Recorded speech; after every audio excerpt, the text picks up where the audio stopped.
श्रीराम जय राम जय जय राम. श्लोक 8.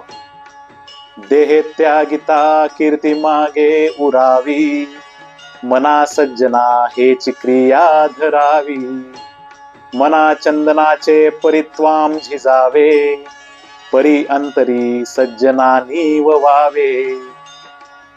अर्थात, हे सज्जन मना, नेहमी असे वर्तन ठेवावे की जेणेकरून मरण पावल्यानंतर सुद्धा आपली सुकीर्तीच मागे उरायला हवी.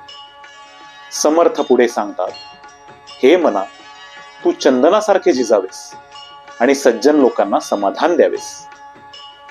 जय जय रघुवीर समर्थ.